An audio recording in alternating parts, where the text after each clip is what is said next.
bagaimana dengan atau tentang dinasti Bung Karno saat ini? Jadi di buku apa itu di bawah bendera revolusi itu di salah satu halamannya itu Bung Karno mengutip pendapat seorang penulis sejarah di situ, siapa namanya gitu ya, yang kira-kira begini, bahwa Indonesia ini sudah ditakdirkan untuk dijajah dari waktu ke waktu. Nah, di dalam buku itu dikutip Bung Karno berdasarkan pengamat sejarawan itu adalah dari zaman dulu dijajah oleh Hindu, dijajah oleh Buddha, kemudian dijajah oleh Islam, dijajah oleh komunisme, dijajah oleh kapitalisme, dijajah oleh dan sebagainya kira-kira. Jadi yang ke-Indonesiaan itu belum pernah terjadi.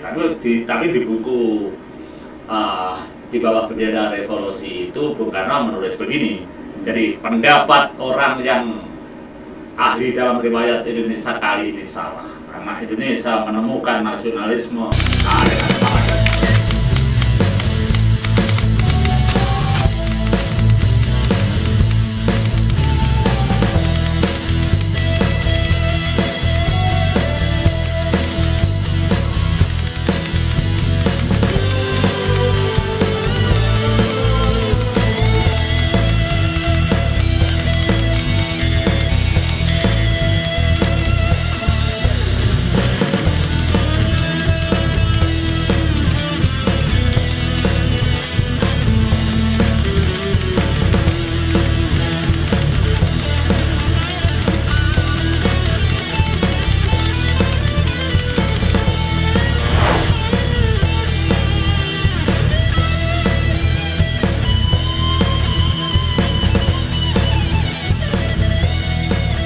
Indonesia di bawah bendera dinasti. Seperti judul episode serial kita. Jadi bukan di bawah bendera revolusi seperti buku yang pernah ditulis oleh Bung Karno. Yang tebal banget. Iya. Jadi Indonesia di bawah bendera dinasti, tetapi Bung Karno mengatakan bahwa dulu bendera Indonesia di bawah bendera revolusi seperti buku yang ditulis oleh beliau. Iya. Jadi kalau saya boleh tahu pendapat Anda, bagaimana dengan atau tentang dinasti Bung Karno saat ini? Jadi di buku di bawah bendera revolusi itu di salah satu halamannya itu Bung Karno mengutip pendapat seorang penulis sejarah di situ, siapa namanya gitu ya, yang kira-kira begini, bahwa Indonesia ini sudah ditakdirkan untuk dijajah dari waktu ke waktu. Nah, di dalam buku itu dikutip Bung Karno berdasarkan pengamat sejarawan itu adalah dari zaman dulu dijajah oleh Hindu, dijajah oleh Buddha, kemudian dijajah oleh Islam, dijajah oleh komunisme, dijajah oleh kapitalisme, dijajah oleh dan sebagainya kira-kira. Jadi yang ke-Indonesiaan itu belum pernah terjadi. Tapi di buku di bawah bendera revolusi itu Bung Karno menulis begini. Jadi pendapat orang yang ahli dalam riwayat Indonesia kali ini salah, karena Indonesia menemukan nasionalisme dengan semangat dan seterusnya ya. Itulah ideologi kebebasan Bung Karno yang juga termuat di buku di bawah bendera revolusi, yang sebenarnya itu menjadi semacam pembebasan Indonesia dari dinasti-dinasti, dari tradisi penjajahan ya, dari tradisi penjajahan menjadi kemerdekaan yang diarahkan untuk menjadi republik gitu ya, yang dimana rakyat berdaulat ya.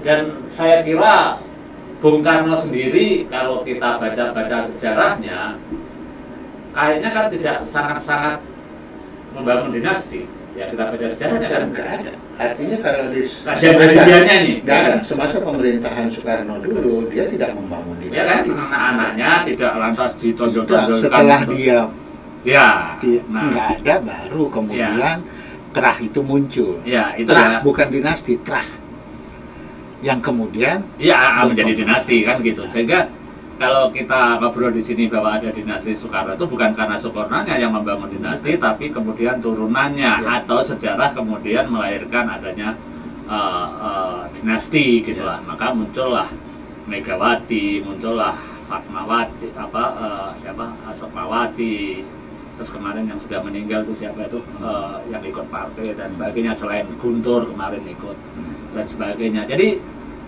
dinasti Bung Karno ini memang dibangun oleh para pengikutnya, bukan oleh Bung Karno sendiri. Tetapi siapapun yang membangun bahwa dinasti Soekarno ini ada, makanya ada Megawati, ada Puan, ada sekarang juga banyak itu, meskipun memang belum berhasil di puncak kekuasaan tertinggi. Ya Puan lah sudah menjadi ketua DPR, sementara yang Megawati sudah pernah menjadi presiden kekuasaan tertinggi. Saya ingin mengatakan bahwa dinasti Bung Karno ada, dan ini lebih dibangun oleh pengikut-pengikutnya, oleh pendukungnya, yang kemudian memang kemudian diadopsi juga oleh keluarganya. Ya. Jadi Megawati dulu ketika itu kan lama Megawati nggak juga aktif kan. Waktu itu kan PDI juga punyanya siapa itu, Suryadi itu siapa itu? Ya Suryadi. Suryadi yang mengajak Megawati. Waktu kongres di Surabaya itu baru Megawati jadi terpilih kan gitu. Itu pun juga atas bantuan Gus Dur yang mengatakan, nah kalau ingat itu sejarahnya lucu juga karena waktu itu yang desain banyak Eros Jarot kan.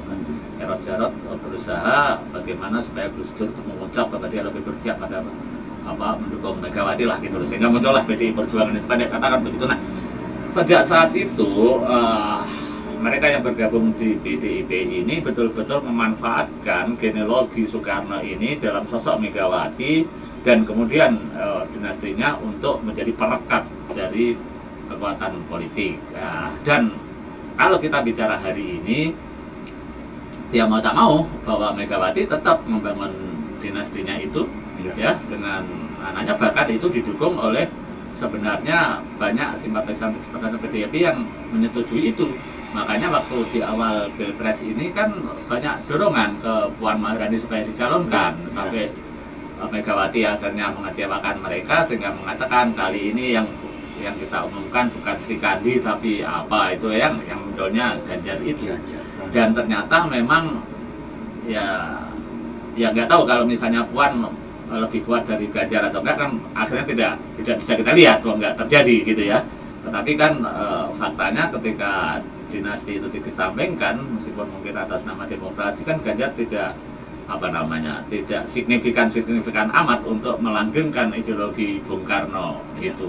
Itu kalau dinasti Bung Karno. Jadi dinastinya ada, tetapi memang tidak dibangun oleh Bung Karno. Iya. Gitu. Jadi kalau kita melihat ya dari apa yang kita bahas beberapa hari terakhir ini, bahwa ada dinasti yang kuat dan besar, ya kan? Ini dinasti-dinasti ini ada second layernya, ada dinasti kelas 2 yang juga akan mewarnai pertempuran politik di Indonesia, nggak kira-kira menurut Anda gitu? Ya, kan Anda sendiri kemarin yang mencontohkan tuh ada dinasti Haritanu. Jadi gini, ya ada. Jadi kita Bung Adi ya, kita kan orang film gitu ya. Dan ini channel kita kan Cinema Society. Itu kan ada keluarga dinasti yang dominan.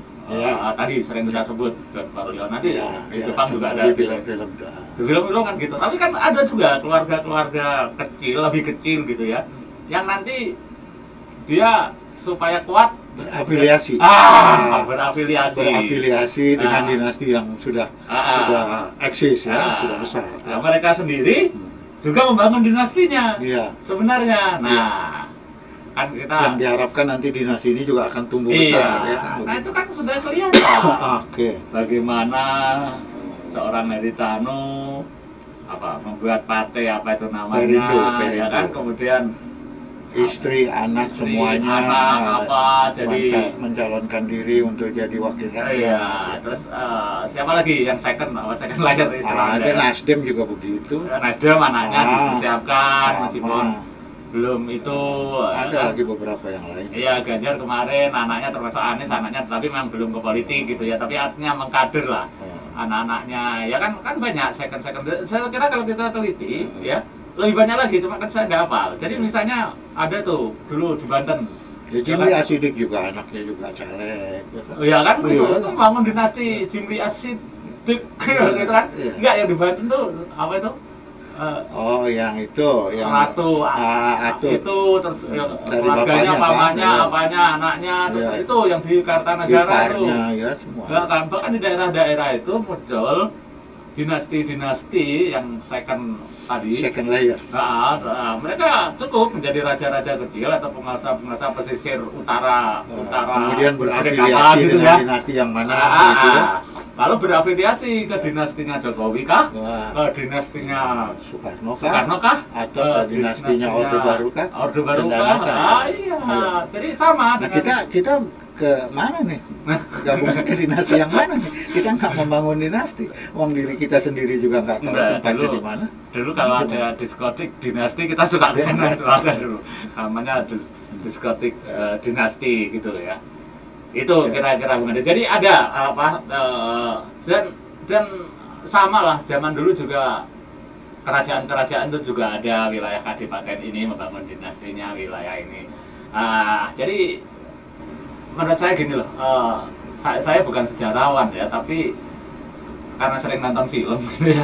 Sering Dan baca. sebenarnya kok sama dengan yang digambarkan film-film itu seperti dinasti-dinasti yang ada di Jepang, di Cina ya, dinasti Ming, dinasti Qing, padahal republik katanya kan gitu. Jadi berarti bahwa kekuasaan itu adalah sesuatu yang memang harus dipertahankan sejauh semaksimal yang bisa melalui generasi berikutnya dari pemegang kekuasaan. Karena kekuasaan itu kan memang sesuatu yang menyenangkan. Ya itu yang terjadi. Ternyata kekuasaan itu memang menggoda orang untuk bertahan. Kalau dirinya sendiri merasa, kemarin kalau nggak salah kan kita bicara film Ran, bagaimana ya kan, bagaimana si raja itu ingin mewariskan. Banyak lah di film-film itu banyak diceritakan mewariskan kepada dinasti-dinastinya, meskipun kadang-kadang juga tidak berhasil. Nah, itu semua di dalam rangka melanggengkan dinasti, kekuasaan dilanggengkan, mempertahankan kekuasaan. Tetapi kan ada semacam sistem baru yang ditawarkan, sistem modern namanya demokrasi. Kedaulatan itu bukan di tangan sekelompok ya dinasti itu tadi lah, ada keluarga, sistem kerajaan atau sistem itu, tetapi menjadi republik, kedaulatan di tangan rakyat, maka muncullah ini sistem kekuasaan yang merepresentasikan kehendak rakyat melalui antara lain instrumennya kayak pemilu kemarin gitu. Tapi yang kita bicarakan ini bukan harus ada, katanya berangkat sebenarnya kita ini memang masih terkungkung pada tradisi dinasti. Ya berarti ini klasik kan. Ini di seluruh dunia sejak zaman dahulu kala itu bagaimana mempertahankan kekuasaan dengan membangun dinasti itu memang sudah berjalan terus termasuk sampai dengan hari ini. Dan kita juga sekarang menyaksikan, merasakan, menonton hal itu terjadi. Yang membedakan kan caranya, Bung Adi. Iya, memang caranya. Ada tadi kemarin nyebut Kennedy ya juga membangun dinasti, tapi kan caranya berbeda. Tetap memakai sistem republik yang tadi yang lebih demokratis sebetulnya begitu. Nah, ya bukan dinasti yang bukan karbitan lah istilahnya. Iya, caranya yang berbeda, bahwa ada keadaan dinasti dan itu wajar-wajar aja. Yang penting karena sudah sepakat demokratis, maka jangan melanggar asas-asas demokrasi itu cara menghormati rakyat kan gitu. Nah kalau saya tapi gini, tadi kan bilang di seluruh dunia, sebenarnya enggak juga. Yang saya contohkan di seluruh dunia tadi kan kalau di Amerika Latin itu kan dinasti itu terlihat di film-film itu kan pada kegiatan-kegiatan kartel itu kan gitu. Kalau negaranya kan kayaknya nggak sangat gitu ya. Begitupun di banyak negara yang lain. Cuma pola-pola dinasti ini kayak di film-film itu kita bisa membayangkan tuh. Kalau di Italia kayak film-film Godfather, kalau di Amerika Latin kayak film-film kartel, kalau di Jepang kayak film-film tentang Yakuza atau samurai, di Cina juga ada klan-klan itu kan gitu. Nah di Indonesia ini kalau yang pengusaha juga ada banyak, cuma kan kalau pengusaha memang selalu iya, membangun dinasti. Cuma kan kita baru bicara dinasti politik ekonomi, ini, ya. dinasti kekuasaan. Nah, kalau sekarang kalau benar-benar bahwa politik dinasti ini tumbuh dan berkembang di Indonesia, ini rakyat harusnya rakyat itu kan gini, orang mengatakan rakyat itu kan maksudnya adalah kita gitu ya. Harusnya bagaimana dalam menghadapi ini? Kalau yang pengen ikut berkuasa, jalurnya yaitu tadi mengabdi kepada dinasti. Anda bikin dinasti sendiri, lalu kemudian berkolaborasi dengan dinasti yang lebih kuat supaya kekuasaan. Tapi kan kekuasaan di era demokrasi kan tidak seperti itu, karena semua orang secara hukum bisa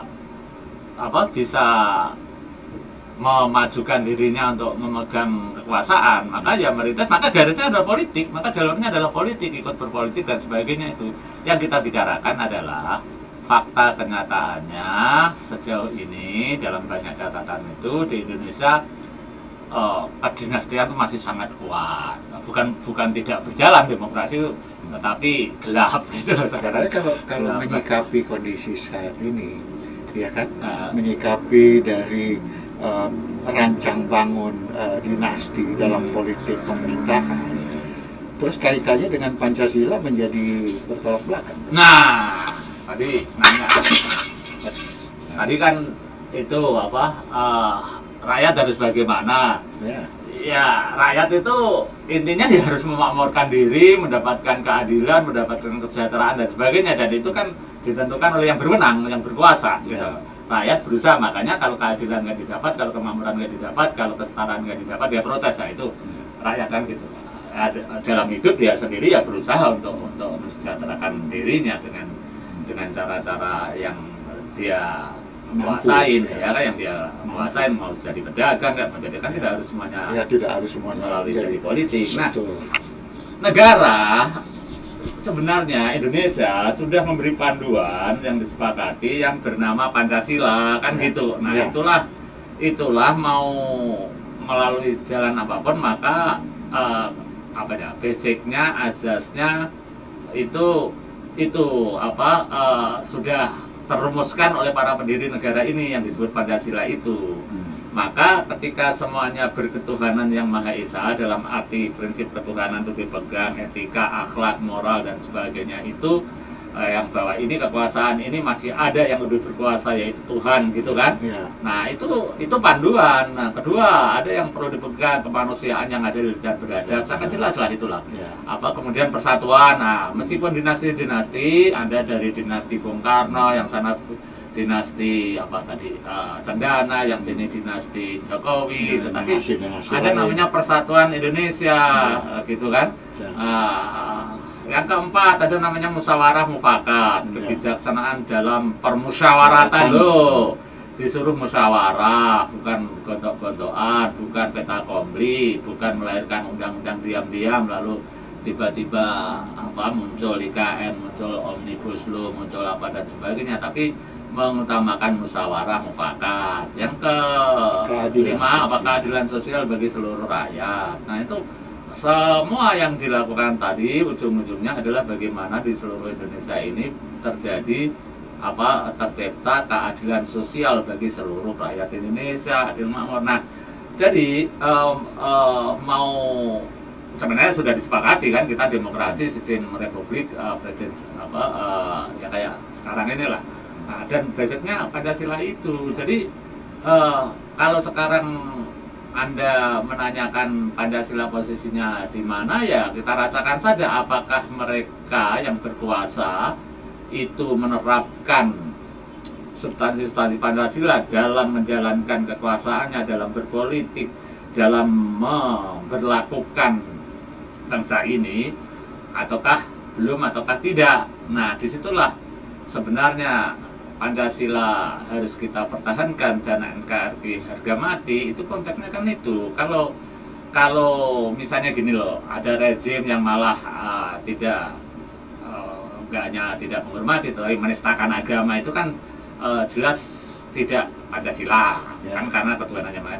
Terus ada rezim yang suka membunuh orang, menculik orang, kan tidak berperi kemanusiaan, mengusir penduduk dari tempat tinggalnya dengan digusur dan sebagainya. Terus kemudian kita mengadu domba, mempolarisasi, ya kan, sampai mempolarisasi, konflik. Yang satu ini dituduh identitas, yang satu dituduh radikal, yang satu dituduh Pancasilais, yang satu dituduh NKRI, tapi hanya berupa itu. Nah, itu namanya tidak membangun persatuan. Nah, terus tadi kalau penguasa atau rezim itu tidak suka musyawarah tapi mau-maunya sendiri, benar-benarnya sendiri, ya itu kan tidak Pancasilais. Apalagi ternyata melahirkan ketidaksetaraan, ketimpangan, kesenjangan, ya, ketidakadilan sosial. Nah, berarti memang di dadanya sini tertempel gambar Garuda Pancasila, tetapi sesungguhnya itu tidak Pancasilais. Nah, kalau seorang penguasa tidak Pancasilais kan berarti mengkhianati negara, kan? Ya.